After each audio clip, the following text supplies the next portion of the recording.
오늘 우리에게 주시는 하나님의 말씀은 신약성경 요한복음 19장 25절에서 27절까지의 말씀입니다. 신약성경 181페이지 요한복음 19장 25절에서 27절까지 3절 짧은 말씀이기 때문에 우리 한 목소리로 함께 봉독하겠습니다. 예수의 십자가 곁에는 그 어머니와 이모와 글로바의 아내 마리아와 막달라 마리아가 섰는지라.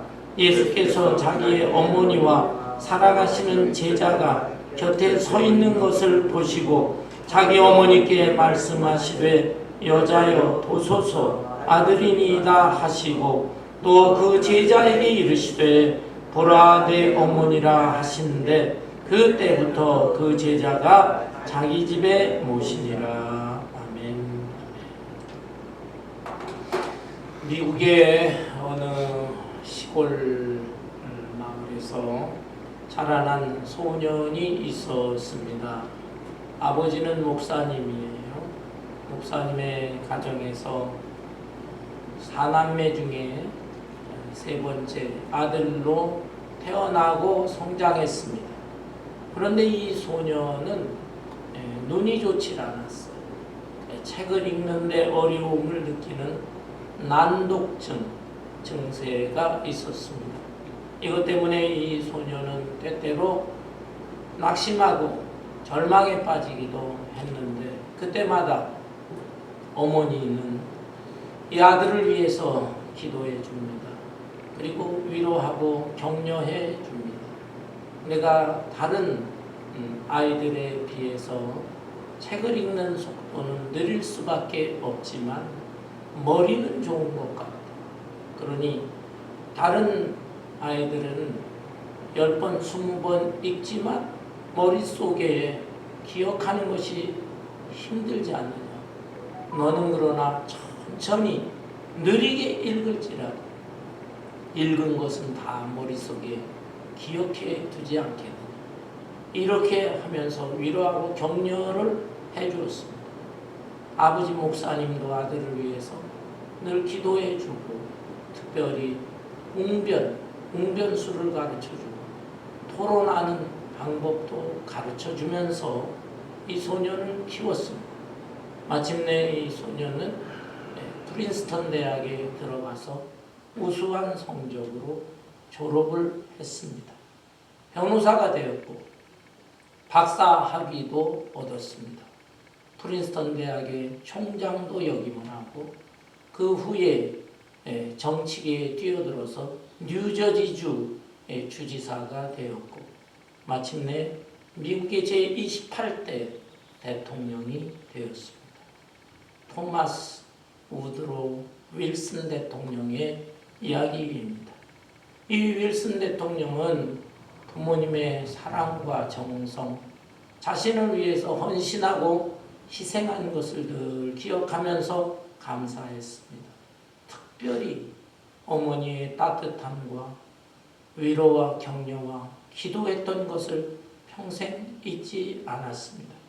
1914년 윌슨 대통령은 국회의 동의를 받아서 매년 5월 둘째 주일을 어머니 날로 정하고 공포를 했습니다. 어머니 날, 마더스데이. 바로 오늘이 미국 마더스데이 112주년을 맞는 날입니다. 여기에 영향을 받아서 한국과 많은 나라에서도 어머니 날을 제정했지요. 한국에서 5월 8일을 어머니 날로 정하다가 나중에 이 아버지들이 좀 섭섭하지 않느냐라고 해서 아버지까지 포함해서 어버이날로 제정을 하고 지금까지 지켜내려오고 있습니다. 그리고 한국교회 또 미국에 있는 우리 이민교회들은 바로 오늘을 어버이 주일로 지키고 있는 것입니다. 여러분, 우리가 왜 부모님을 사랑하고 또 부모님을 존경하고 높여드려야 하는 것입니까? 그 이유가 무엇 때문일까요? 대략 세 가지로 생각해 볼 수 있습니다. 첫째로 우리는 부모님을 통해서 이 세상에 태어나고 성장한 것입니다. 두 번째로는 부모님은 이 세상에 적어도 나보다 20년, 30년, 40년 먼저 이 세상에 와서 많은 것을 경험한 사람들입니다. 여러 시행착오를 겪기는 했지만 그것으로부터 깨달았던 것, 이런 것들을 자녀들에게 알려줄 때 이 부모님에게 순종하게 되면은 지혜를 얻을 수가 있는 것이죠. 그리고 세 번째로는 이 세상 그 누구보다도 가장 자신을 아끼고 사랑하고 돌보주는 사람이 누구겠습니까? 바로 부모님인 것이죠. 이런 면에서 우리는 부모님을 높여드리고 효도를 다 해야 되는 것입니다. 그런데 효도라고 하면 많은 사람들은 유교를 생각합니다. 유교에서는 효를 강조하죠. 효를 가르쳐서 백행의 근본이라고 말합니다. 100가지 일 중에 가장 근본적이고 가장 우선적으로 해야 할 일, 그거는 바로 효도하는 것이다. 분명히 유교에서는 효도를 매우 강조합니다. 그렇지만 우리 기독교에서는 유교의 공자보다도 1000년 전에 하나님께서 모세를 통하여 효를 강조해서 말씀하셨습니다. 바로 십계명의 말씀 가운데 5번째 계명이 뭐예요? 내 부모를 공경하라라는 것입니다. 이 말씀을 좀 더 풀어서 에베소서 6장 1절부터 3절에 보면 바울 사도는 이렇게 말씀했어요. 자녀들아, 주 안에서 순종하라. 이것이 옳으니라.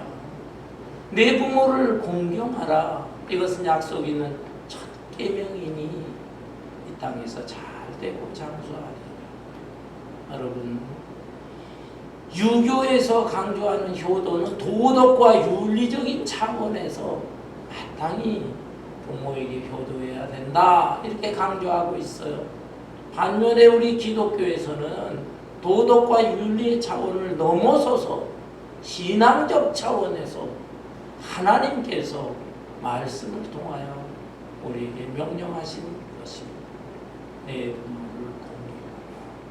이런 면에서 우리가 부모에게 효도하는 것은 하나님의 말씀이기 때문에 마땅히 당연히 해야 할 도리인 것입니다. 오늘 본문 말씀의 내용이 무엇입니까?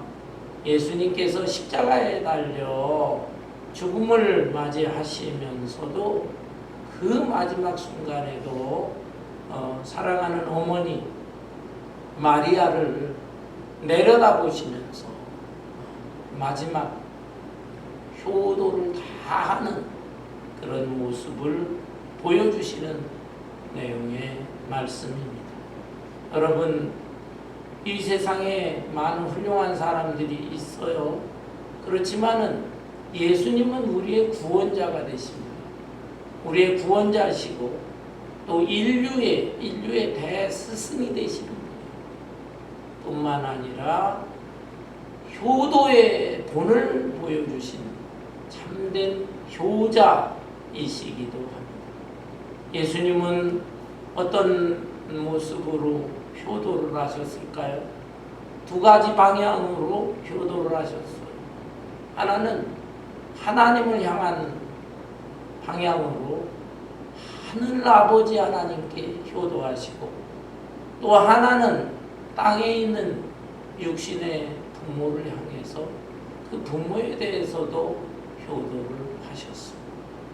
먼저 하늘 아버지 하나님께 어떻게 효도를 하셨을까요?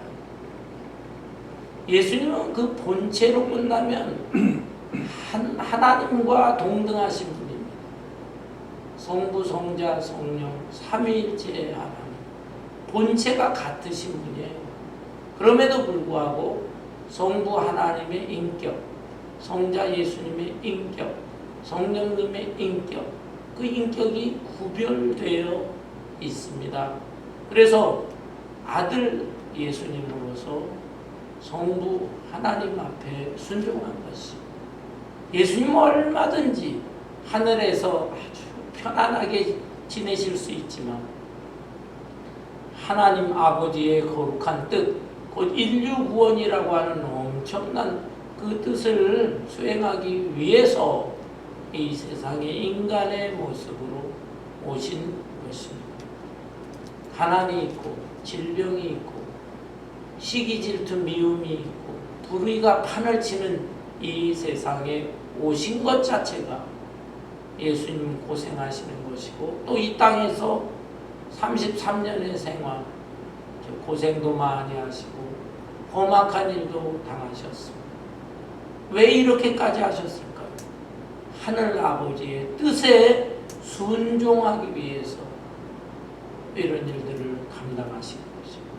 그리고 마침내 십자가에 달려 죽으시면서 마지막으로 하신 말씀이 무엇입니까? 다 이루었다. 다 이루었다. 네. 하나님 아버지께서 명령하신 그 사명을 이 땅에 와서 순종하시고 충성을 다하시면서 다 이루었다. 이렇게 말씀하신 것입니다. 여러분, 예수님에게도 갈등은 있었습니다. 십자가 죽음을 앞두고 그 전날 밤에 뭐라 했습니까? 아버지요, 이 죽음의 잔을 피하게 하옵소서. 겟세마네 동산에서 피땀 흘려 기도하시면서 이 죽음의 잔을 피하게 하여 주옵소서. 예수님도 인간성, 인성을 가지신 분이거든요. 그래서 억울한 죽음에 대해서, 또 고통스러운 죽음에 대해서 피하고 싶습니다. 그렇게 고민하고 갈등하는 모습을 표출하셨어요. 그렇지만 내 원대로 마옵시고 아버지의 원대로 하옵소서. 결국은 아버지 뜻에 순종하겠나이다. 하늘 아버지 뜻에 순종하면서 십자가에 달려서 물과 피를 다 쏟으시고 그리고 사명을 완수하셨던 것입니다. 이렇게 하늘 아버지에게 순종하고 충성을 다하셨던 효자 중에 효자인 것입니다. 뿐만 아니라 우리 예수님은 땅에 있는 부모에게도 효를 다하셨습니다. 육신의 부모가 누굽니까? 요셉과 마리아죠. 그런데 사실 생각해보면 요셉과는 피 한 방울 섞이지 않았습니다. 그럼에도 불구하고 예수님의 어린 시절을 잘 양육해 준 이 아버지 요셉에 대해서 순종하고 또 어머니에 대해서도 순종합니다. 누가복음 2장에 보면 예수님의 12살 때의 모습이 기록되어 있습니다. 예수님이 12살 때 6월절 명절을 맞이했는데 그 당시에 관례로 요셉과 마리아는 아들 예수님까지 데리고 예루살렘에 갔습니다. 예루살렘 성전에 가서 예배도 드리고 또 행사에도 참여하고 했던 것이죠. 그런데 이 모든 의식과 행사를 마치고 다시 집으로 돌아오는 길에 예수님을 잃어버렸습니다. 예수가 어디 있지? 당황해서 이 요셉과 마리아는 다시 예루살렘 성전으로 돌아가 봤어요. 그랬더니 예수님이 성전에 남아서 당시의 랍비들, 학자들과 더불어 하나님의 말씀을 토론하고 있었습니다. 마리아는 말합니다. 왜 너는 어찌하여 우리를 근심하게 하느냐? 왜 너는 여기 있느냐? 그러자 예수님께서 뭐라고 했습니까? 내가 내 아버지 집에 있어야 한다는 사실을 알지 못합니까? 어찌 보면 매우 불손한 말 같아요. 그러나 예수님은 어려서부터 자신이 하나님의 아들이다라고 하는 의식을 가지고 생활했던 것을 알 수 있습니다. 그렇지만 곧 이어서 이 육신의 부모 마리아와 요셉을 따라갑니다. 그리고서는 누가복음 2장 52절에 보면은 51절에 보면 이런 말씀이 나와요.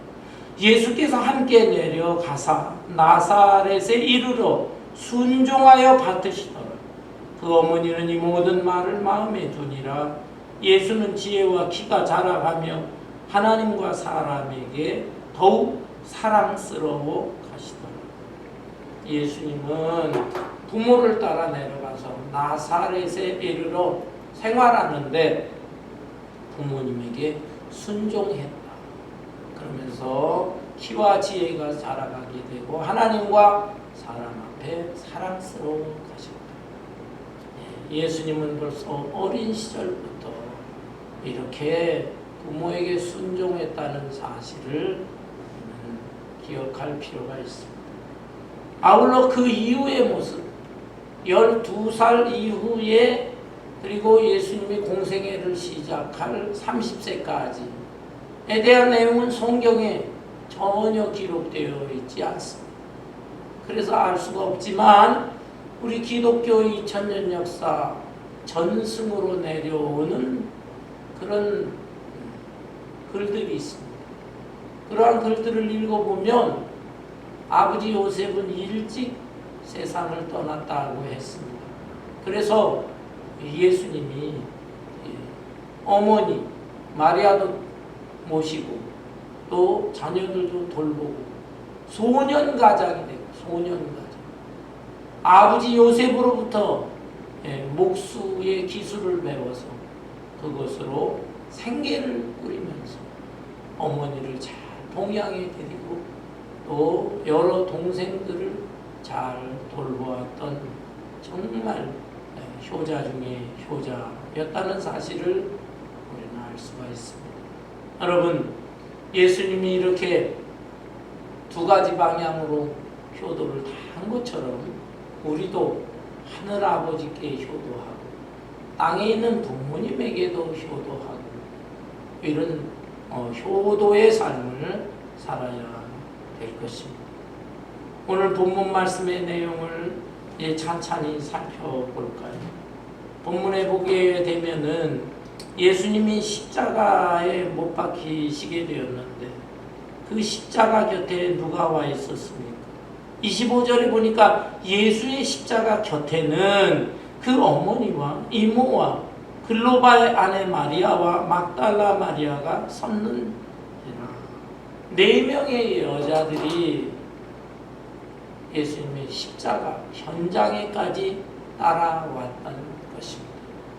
십자가에 못 박혀 물과 피를 쏟으시고 고통받고 신음하는 그 모습을 얼마나 안타깝고 얼마나 애절하고 그렇게 바라보고 있었습니다. 그런데 예수님은 바로 그렇게 그 마지막 순간에도 그 여인들을 바라보고 그 가운데 특별히 모친 마리아를 바라보게 됩니다. 자신은 이렇게 죽어가지만 그러나 그 모친의 안위가 염려되었던 것이죠. 그래서 여기 26절에 보면 예수께서 자기의 어머니와 사랑하시는 제자가 곁에 서 있는 것을 보시고 자기 어머니께 말씀하시되 여자여 보소서 아들이니이다 하시고 그 십자가의 현장에는 4명의 여인들과 함께 제자 중에 한 제자가 있었습니다. 다른 제자들은 다 도망쳤어요. 그리고 12제자 중에 한 제자 이 제자를 가리켜 사랑받는 제자라고 표현하고 있는데, 이 제자는 바로 사도 요한을 가리키는 것입니다. 사도 요한이 이 요한복음 말씀을 기록을 했잖아요. 그런데 자기 자신을 나타내기가 싫었습니다. 겸손한 사람이었어요. 그래서 다만 사랑받는 제자, 이렇게 표현한 것입니다. 이 요한이 그 자리에 머물러 있었는데, 예수님은 이제 이 어머니와 요한을 바라보시면서 말씀하신 것입니다. 여자여 보소서 아들이. 아니, 자기 어머니를 가리켜서 여자여라고 표현했습니다. 이건 역시 불손한 표현이 아닐까 생각할 수 있지만, 이 표현은 원어로 기나이라고 하는데 귀부인이라는 뜻이에요. 아주 높여서 부르는 그런 표현입니다. 여자여, 여사여, 뭐 이런 뜻이 되겠죠. 높여 존칭으로 부르는 표현입니다.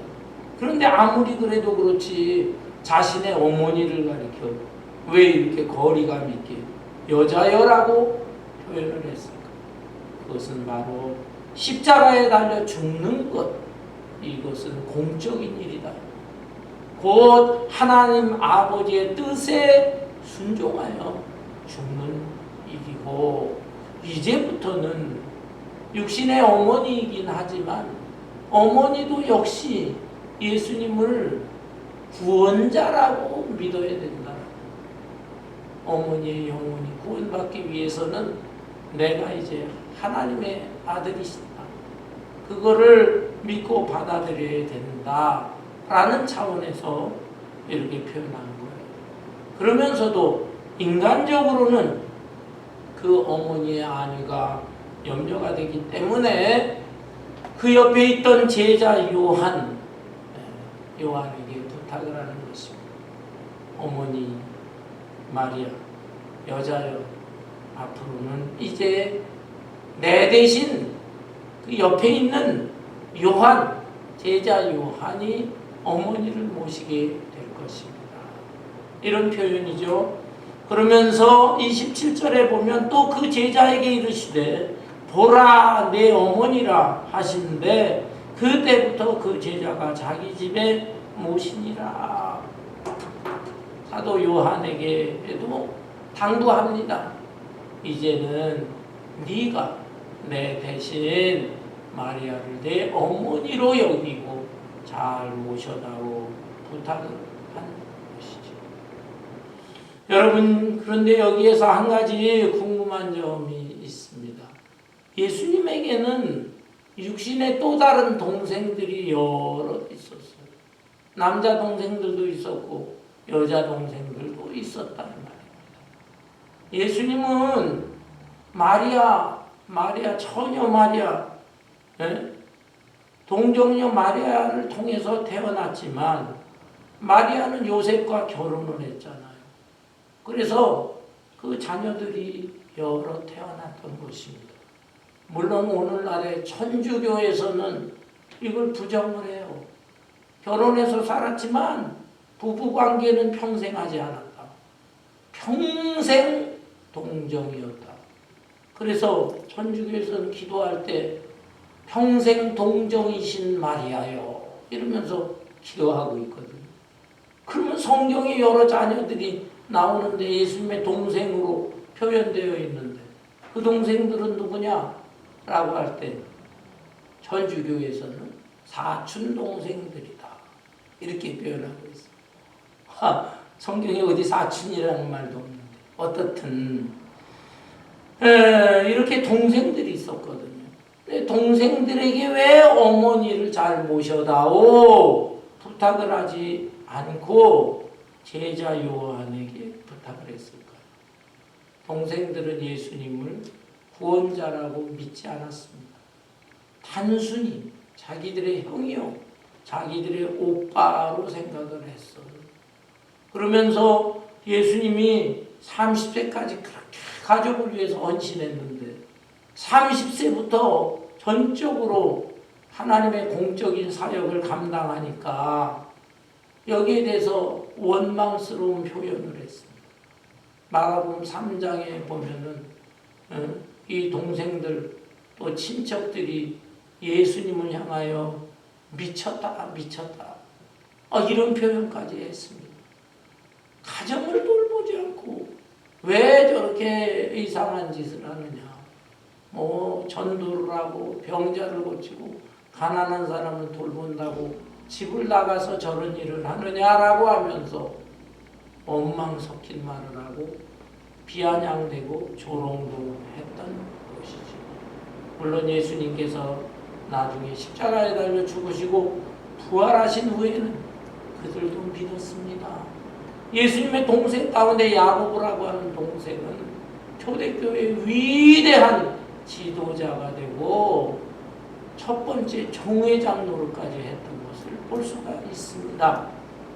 그런데 어떻든 이 순간까지는 그들이 예수님을 구원자라고 믿지를 않았어요. 그래서 그 어머니 마리아를 이러한 동생들에게 맡기게 되면 어떻게 되겠습니까? 이 동생들이 예수님에 대해서 원망불평하는 얘기를 계속할 텐데 그 소리를 들었을 때 마리아로서 얼마나 정신적으로 피곤하고 영적으로도 다운되고 하게 될 것을 예수님은 아셨던 거예요. 그래서 육신의 동생들보다는 차라리 영적인 믿음을 가진 제자 요한이 낫겠다. 그래서 제자 요한에게 부탁을 했고 이 제자 요한은 예루살렘에서 그리고 훗날에는 에베소에서 이 마리아가 세상을 떠날 때까지 계속적으로 끝까지 모셨다고 하는 것입니다. 사랑하는 성도 여러분, 이렇게 하나님을 아버지로 모시고 또 육신의 부모를 잘 모시면서 봉양하고 효도한다는 것 너무너무 중요한 것입니다. 이것은 마땅히 인간으로서 해야 할 도리입니다.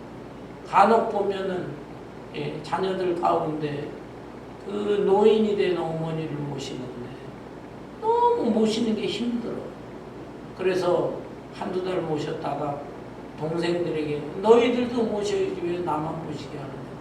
동생들에게 보내고 그 동생도 또 조금 모시다가 또 다른 동생들에게. 그래서 이 자녀들 간에 불화가 일어나는 그런 가정들이 왜 많이 있는 것입니다. 그 중에 한 자녀가 어머니 늙은 아버지 모시게 되면 그걸 가지고 또 크게 공치사하는 그런 자녀들도 있어요. 내가 이렇게 모시는데 니네들은 뭐 하느냐라고 하면서 굉장히 큰 공치사를 또 하는 이런 자식들도 있습니다. 여러분, 에베소서 6장 1절에 보면 자녀들아 주 안에서 순종하라. 이것이 옳으니라. 이것이 옳으니라. 이거는 칭찬받을 일이 아니고 당연한 거다 이 말입니다. 당연한 것, 마땅한 것, 인간으로서 해야 될 도리다. 무슨 공치사하거나 칭찬받거나 할 일이 아니다. 세상에 효자, 효부에 대해서 상 주는 그런 행사도 있긴 해요. 왜냐하면 자녀들 중에 효를 다하는 자녀들이 너무나 드문 그런 세상이기 때문에 효자, 효부에 대해서 정부에서 어느 기관에서 이렇게 상을 주기도 하는데 사실은 그 상 받을 일이 아니다. 그거는 마땅히 인간으로서 해야 할 옳은 일이요 도리에 불과한 것이다 라는 것입니다. 그런데 이게 현실적으로는 참 쉽지를 않아요. 저희 교회에 오래 생활한 노인 집사님, 권사님 부부가 있습니다. 제가 그분들의 명예를 생각해서 이름은 밝히지 않겠습니다. 80이 되도록 우리 교회 잘 나오셨던 분인데 집이 좀 멀어요. 이사를 가셨고 또 코로나가 발생하면서 교회를 나오시지 못한 분인데 한 2주 전에 연락이 왔어요. 목사님 바쁘시더라도 저희 집에 꼭 한번 와주셨으면 좋겠습니다. 그 주일날인데 예배 마치고서 저녁 때 찾아뵈었습니다. 두 분이 굉장히 건강하셨던 분들이에요. 80이 넘도록 겨울에도 찬물로 목욕을 하고 여자분도 권사님도 얼마나 많이 걷고 또 날씬하고 하신 분이었거든요. 그래서 가세 빼니까요. 아니 몸을 제대로 운신을 못하는 거예요. 지팽이를 잡고도 제대로. 물론 연세가 벌써 이제 90이 다 되는 분들이니까 제대로 걸음도 못 걸으시고 또 약간 이 기억력 치매기가 있어요. 본인들이 저한테 오라고 해놓고 나서 알아는 보시더라고요. 아니 이게 얼마만이냐고. 근데 어떻게 우리 집에 오셨어요? 이런 말씀도 하시고 그래 제가 좀 당황하기도 했습니다. 가만히 그 모습을 보니 정신적으로나 육신적으로나 두 분이 여기서 집에서 머물러 사실 그런 상태가 아니에요. 그래서 그 따님한테 연락을 해서 부모님 상태가 이런데 알고 있느냐? 당연히 알고 있다.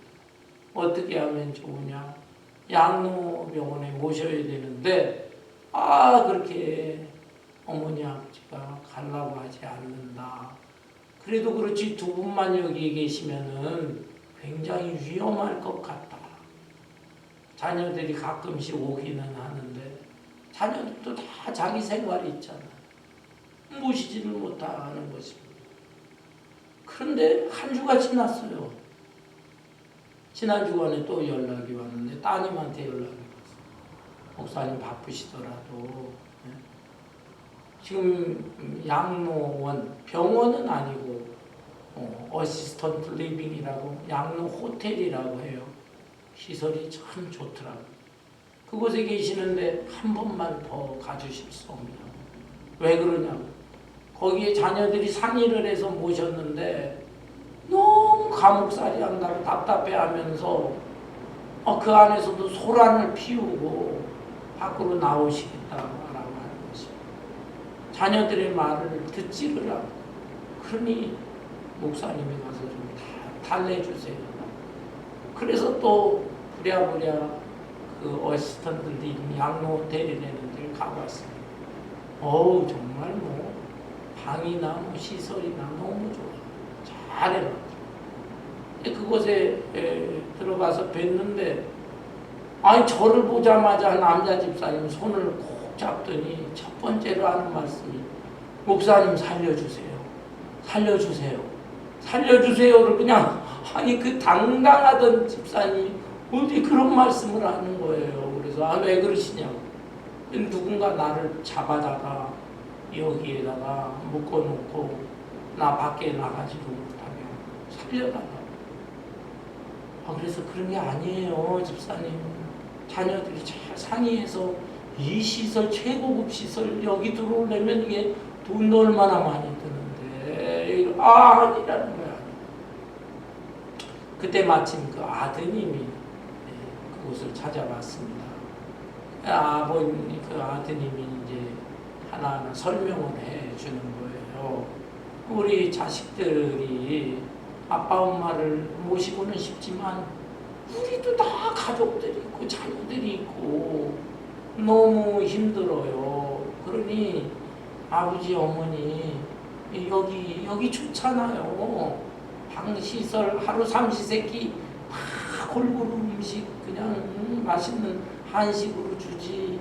빨래고 뭐고 다 해주지.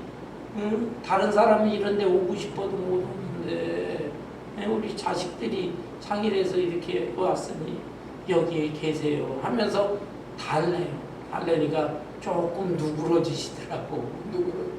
그럼에도 불구하고 가끔씩 자기 또 나가고 싶어. 그때는 모시겠노라.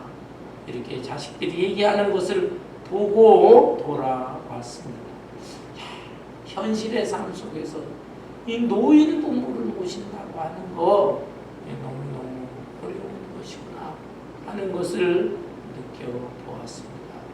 여러분, 이런 면에서 노인 되시는 분들도 생각할 필요가 있어요. 노인이 되게 되면 4가지 면의 고통을 겪는다. 그 4가지가 뭐냐? 환간, 고위라는 것입니다. 환은 병환이에요. 병환. 질병에 걸리게 되면 이거를 참 어떻게 치료받는다는 게 어렵습니다. 병원에 간다고 무조건 다 치료되는 것도 아니에요. 그래서 질병 때문에 고생하고 고통을 겪게 되는 것인데 어쩔 수 없지만 그래도 조금 젊었을 때, 건강할 때 자신의 몸을 잘 관리해 두어야 하는 것입니다. 건강을 잘 돌봐야 돼요. 음식이라든지 적당한 운동이라든지 또 충분한 잠을 잔다든지 건강, 질병을 조심하는. 2번째는 간이라고 하는 것은 가난이에요. 가난. 경제적으로 노인이 되었을 때 어느 정도의 여유가 있어야 되는 것입니다. 미국은 복지사회이기 때문에 노인에 대해서 평생 세금을 물지 않은 노인에 대해서도 도와주는 일들이 참 많아요. 그렇지만 완전하지 않습니다. 요즘 물가가 뛰잖아요. 엄청난 인플레이션 때문에 정부 보조금만 가지고 충분하지 않을 수도 있는 것입니다. 그래서 경제적으로 좀 준비를 하고 또 양로병원 같은 데 들어가기 어렵다라고 하는 분들은 양로 호텔 같은 데는 정말 시설이 좋더라고요.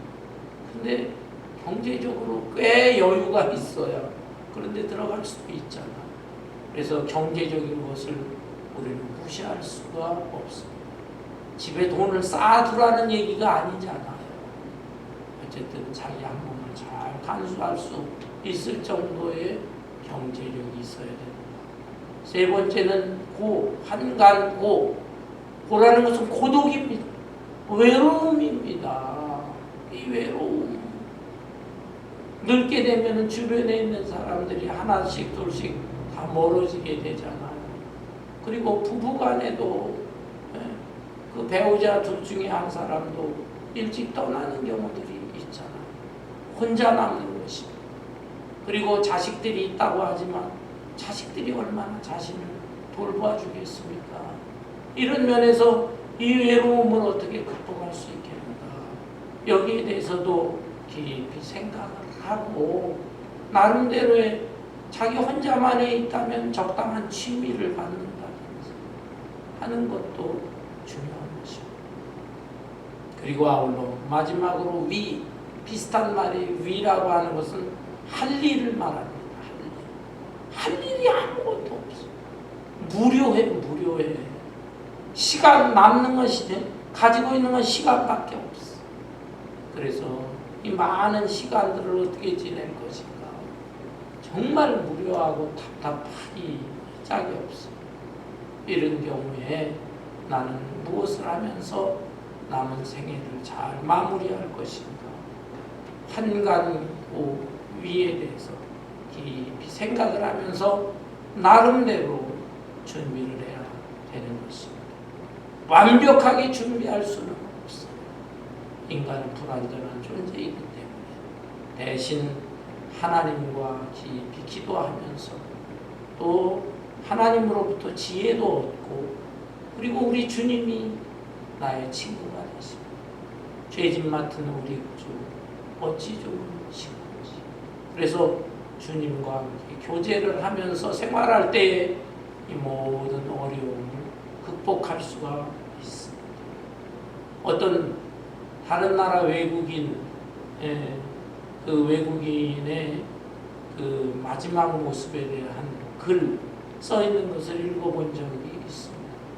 이 노인은 부인도 일찍 떠나고 자녀들도 찾아오지도 않고 혼자 남았답니다. 그럼에도 불구하고 식사를 할 때에는 항상 자기 밥, 또 자기 수저뿐만 아니라 그 앞에 또 하나의 밥그릇을 놓았다는 수저. 예수님의 수저라 생각하고 그런 마음으로 식사를 했다. 잠을 잘 때에도 침대에는 반드시 베개를 또 하나를 옆에 놓고 우리 주님이 내 옆에서 주무시고 계신다. 길을 걸어 다닐 때에도 항상 손을 이렇게 말아지고 걷는데 나는 예수님의 손을 잡고 걸어간다. 이렇게 생각하고 생활했다고 합니다. 마지막 세상을 떠나서 장례식을 치르게 됐는데 그 무덤에 유난히 하늘에 강력한 빛이 강력하게 비추었다라고 하는 그런 글도 읽어본 적이 있습니다. 살아가는 성도 여러분, 오늘 이렇게 어머니 날 어버이 주일을 맞이하면서 우리가 자녀된 우리를 어떻게 할 것인가 다시 한번 깊이 생각하고 깨닫고 또 누구나 우리 모두가 다 노인이 되게 되는데 노인의 삶을 어떻게 살고 가장 지혜롭게 은혜롭게 마무리할 수 있을까, 이것을 깨달으면서 하나님 앞에 영광을 돌리고 또 자녀 손들에게도 정말 존경을 받는 그런 생애를 살아갈 수 있기를 주님의 이름으로 축원합니다. 찬송